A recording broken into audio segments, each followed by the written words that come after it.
प्रधानमंत्री मोदी कल राजस्थान जा रहे हैं। मोदी के भीलवाड़ा दौरे से पहले आज यूपी के मुख्यमंत्री योगी आदित्यनाथ जालौर पहुंचे। जालौर में योगी आदित्यनाथ ने बहुत बड़ा बयान दे दिया। योगी ने कह दिया कि सनातन ही राष्ट्रीय धर्म है। यकीन मानिए, अगले कुछ दिनों तक योगी का यही बयान, यही स्टेटमेंट सियासत की धुरी बन जाएगा। सनातन वाले इसी बयान पर सबसे ज्यादा पॉलिटिक्स होगी। इस साल विधानसभा के चुनाव में योगी के बयान का क्या इंपैक्ट होगा और मोदी कल राजस्थान में कैसे बिगाड़ेंगे कांग्रेस का खेल, इस रिपोर्ट के जरिए समझते हैं।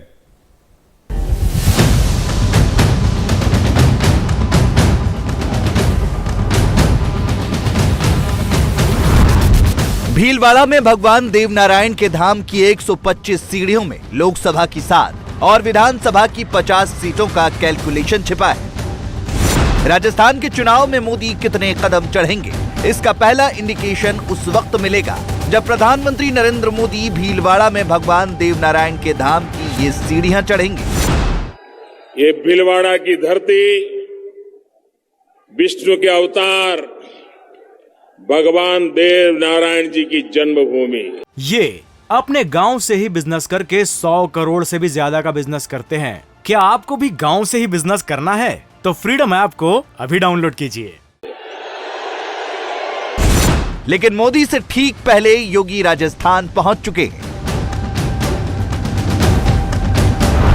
और यही वजह है कि राजस्थान की पॉलिटिक्स में इस वक्त 2 फोकल पॉइंट है। पहला है भीलवाड़ा और दूसरा है उससे 270 किलोमीटर दूर जालौर।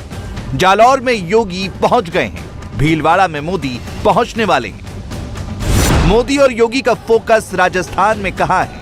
मोदी और योगी का कॉम्बिनेशन राजस्थान में कितने % वोट दिलाएगा, इसे उन लोकेशन से समझा जा सकता है जहां इन दोनों नेताओं को लेकर इस वक्त माहौल बन चुका है।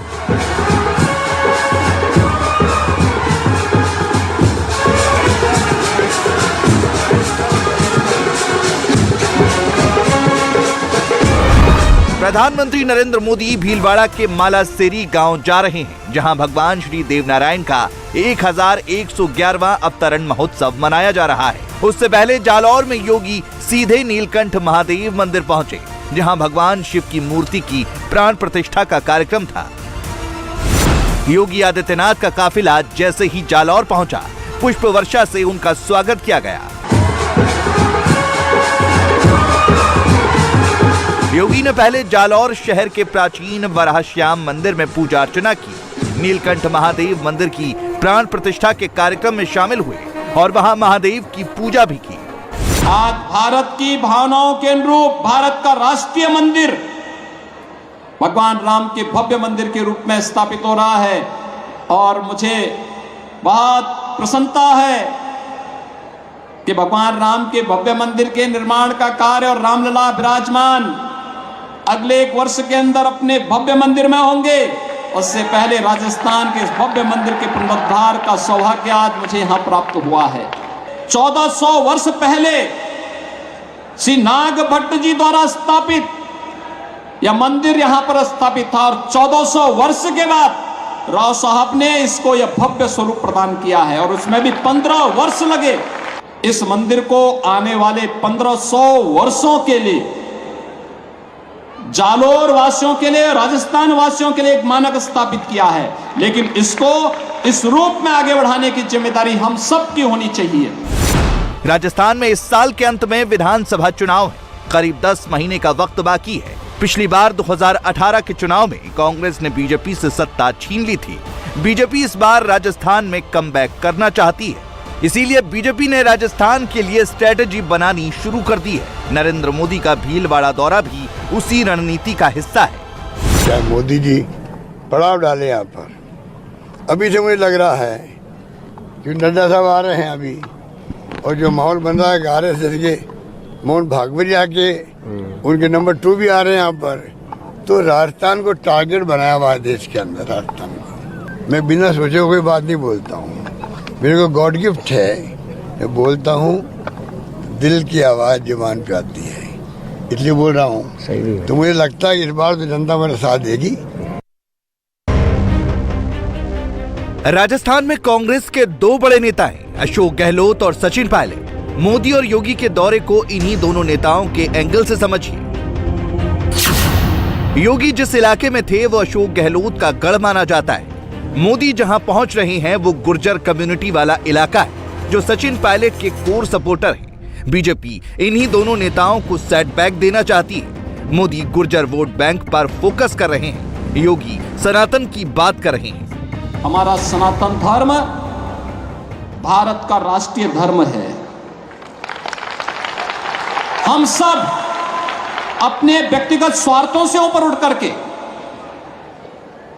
अपने इस राष्ट्रीय धर्म के साथ जुड़ते हैं। हमारा देश सुरक्षित हो, हमारे मान बिंदुओं की पुनर्स्थापना हो, गौ ब्राह्मण की रक्षा हो, किसी कालखंड में अगर हमारे धर्मस्थलों को अपवित्र किया गया है उनकी पुनर्स्थापना का एक अभियान चले। भगवान श्री देवनारायण में हिंदू धर्म को मानने वालों की गहरी आस्था है। भीलवाड़ा गुर्जरों का गढ़ है। भगवान श्री देवनारायण को गुर्जर अपना आराध्य मानते हैं। नरेंद्र मोदी यहीं पहुंच रहे हैं। भीलवाड़ा जिले के मालासेरी गांव में यह भगवान श्री देवनारायण की जन्मस्थली है। 28 जनवरी को भगवान देवनारायण का 1111वां अवतरण महोत्सव मनाया जा रहा है, जिसे लेकर इस वक्त भीलवाड़ा में उत्सव जैसा माहौल है। पहली बार कोई प्रधानमंत्री विष्णु के अवतार भगवान देवनारायण के धाम में आ रहा है, इसलिए पीएम मोदी के स्वागत में तैयारियां भी भव्य की गई हैं। मालाशेरी डूंगरी में दर्शन करेंगे। भगवान देवनारायण जी जहां प्रकट हुए, 1111वां उनका जन्म दिवस। उसके बाद साधु माता के दर्शन करते हुए मंदिर परिसर का विजिट करेंगे। ये नीम का पौधा भी वो रोपेंगे। हवन हो रहा है, उसमें भी आहुति देने का कार्यक्रम है। उसके बाद सभा को संबोधित। प्रधानमंत्री नरेंद्र मोदी भीलवाड़ा में भगवान श्री देवनारायण के धाम आ रहे हैं तो उसके पीछे वोटों का पूरा कैलकुलेशन है।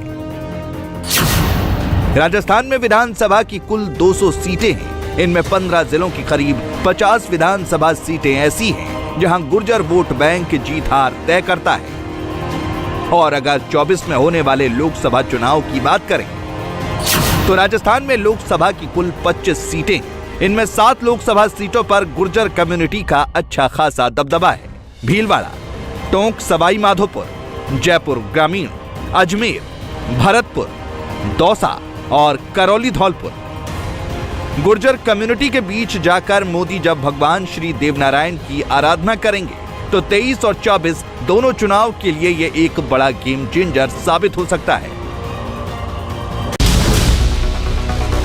गुर्जर वोट बैंक परंपरागत तौर पर कांग्रेस का वोटर माना जाता है। पिछले विधानसभा चुनाव में गुर्जर बाहुल सीटों पर बीजेपी की परफॉर्मेंस बहुत खराब रही है। बीजेपी को गुर्जर वोट बैंक से उम्मीद है तो उसके पीछे बड़ी वजह है। 2018 के विधानसभा चुनाव में जब राजस्थान में कांग्रेस ने जीत हासिल की और सरकार बनाई तो उस वक्त सचिन पायलट कांग्रेस के प्रदेश अध्यक्ष थे। सचिन पायलट गुर्जर कम्युनिटी से आते हैं, इसलिए गुर्जरों ने उनके नाम पर जमकर वोट किया। गुर्जरों को उम्मीद थी कि पायलट चीफ मिनिस्टर बनेंगे, लेकिन ऐसा हुआ नहीं। मुख्यमंत्री बने अशोक गहलोत। 2018 का इम्पैक्ट अगले ही साल लोकसभा के चुनाव में नजर आया। गुर्जर वोट बैंक बीजेपी की तरफ डाइवर्ट हुआ और बीजेपी ने राजस्थान की 25 में से 25 सीटें जीत ली। अब बीजेपी की नजर एक बार फिर गुर्जरों पर है। बीजेपी गुर्जर कम्युनिटी को साधना चाहती है ताकि पहले विधानसभा। ये अपने गांव से ही बिजनेस करके 100 करोड़ से भी ज्यादा का बिजनेस करते हैं। क्या आपको भी गांव से ही बिजनेस करना है? तो फ्रीडम ऐप को अभी डाउनलोड कीजिए। और फिर लोकसभा दोनों चुनाव में बीजेपी के फेवर में वोट पड़े। बीजेपी राजस्थान में सचिन पायलट के वोट बैंक में सेंध लगाना चाहती है, लेकिन पायलट भी एक्टिव है। पायलट ने अभी 5 जिलों में किसान सम्मेलन किया। अब वो गुर्जर बहुल इलाकों का दौरा करने जा रहे हैं। मेरे दौरे लगातार जहां मुझे देखो, हमारा जो जनसंपर्क है जनता के बीच में, क्योंकि यही 7-8 करोड़ लोग हैं जिनको हम लोगों को साधना है और समय रहते हम प्रचार चालू करें। जैसे मैंने कहा, हाथ से हाथ जोड़ो अभियान, भारत जोड़ो अभियान, हमारे किसान सम्मेलन, हम सब चाहते हैं कि पार्टी संगठित रहे, किसानों को, नौजवानों को पुनः पार्टी से जोड़ें, ताकि 10 महीने के बाद जब जनता के बीच जाएं तो उन लोगों का वोट और आशीर्वाद दोनों हम लोगों को मिले। राजस्थान में सचिन पायलट और अशोक गहलोत के बीच 36 का आंकड़ा है। ये बात हर कोई जानता है। ये बात बीजेपी के फेवर में जा सकती है। यानी एक बात क्लियर है, राजस्थान में गुर्जरों को साधने की कोशिश होगी। सनातन और विरासत दोनों की बात होगी और उसके साथ साथ विकास का भी संदेश दिया जाएगा। बीजेपी इसी फॉर्मूले पर काम कर रही है। इंडिया टीवी हर वक्त हर जगह डाउनलोड करने के लिए सर्च करें India TV news Google play store या ऐप स्टोर पर।